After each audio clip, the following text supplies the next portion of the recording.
Baie welkom by die voorlesing van die Afrikaanse Sabbatskoolles vir blindes en swaarsiendes. Hierdie lesse word voorsien deur die Wêreldkonferensie van die Sewende Dag Adventiste Kerk. Die voorlesing van die les word aan u gebring deur SSL in samewerking met Adventiste Wêreldradio Afrikaans en word voorgeles deur Marlena Nel.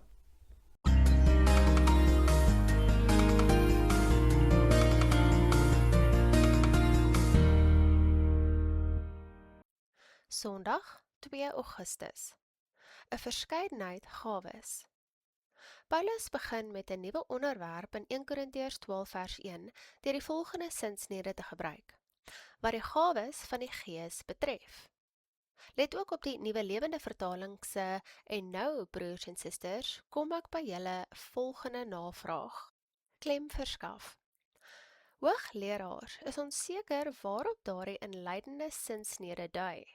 Dit kan op twee maniere vertaal word. Eerstens, wat die gawes van die Gees betref, of tweedens, wat geestelike mense betref. Siende dat die Koine Griekse sinsnede ton pneumatikon of rowweg vertaal betreffende die geestelike, beide interpretasies moontlik maak. Dat die onderwerp verkieslik as gawes van die Gees vertaal behoort te word, blyk uit 1 Korintiërs 12 vers 4. In vers 4 maak die apostel spesifiek melding van die gawes van die Gees.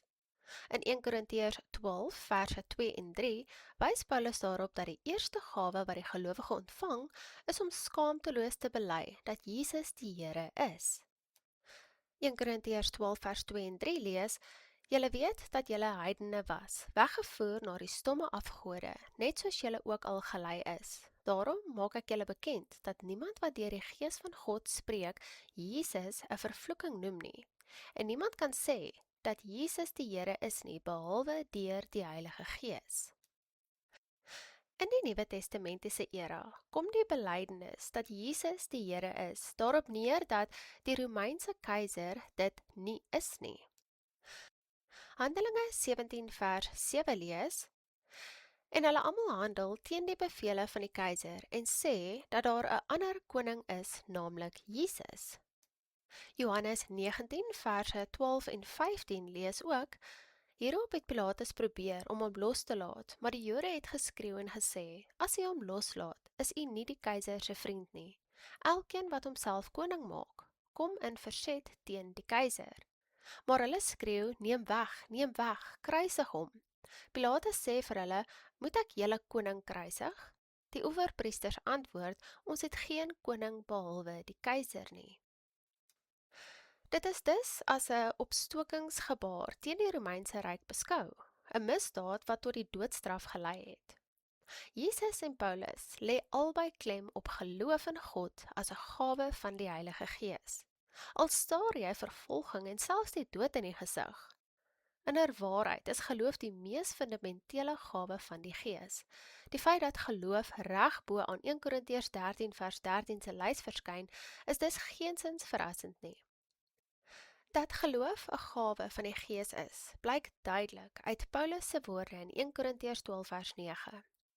Nietemin is daar vele ander gawes. Die feit dat die Heilige Gees die verskillende soorte gawes aan elkeen afsonderlik uitdeel soos hy wil, soos gelees in 1 Korintiërs 12 vers 11, bewys hoe noodsaaklik elkeen van hulle is. Lees 1 Korintiërs 12 vers 1 tot 6. Wat word in hierdie skrifgedeelte beklemtoon? Ons lees 1 Korintiërs 12 vers 1 tot 6. En wat die geestelike gawes betref, broeders, wil ek nie hê dat julle onkundig moet wees nie. Julle weet dat julle heidene was, weggevoer na die stomme afgode, net soos julle ook al gelei is. Daarom maak ek julle bekend dat niemand wat deur die Gees van God spreek, Jesus 'n vervloeking noem nie, en niemand kan sê dat Jesus die Here is, behalwe deur die Heilige Gees. Daar is wel verskeidenheid van genadegawes, maar dit is dieselfde Gees. En daar is 'n verskeidenheid van bedieninge, en tog is dit dieselfde Here. En daar is 'n verskeidenheid van werkinge, en tog is dit dieselfde God, wat alles in almal werk. 1 Korintiërs 12 vers 1 tot 6. Die herhalende gebruik van die woord verskeidenheid beklemtoon die veelvuldigheid van gawes. Dit wat Paulus in 1 Korintiërs 12 vers 1 gawes van die Gees noem, word verder in verse 4 tot 6 ontwikkel. Hy doen dit deur die gawes vanuit 3 invalshoeke te beskou.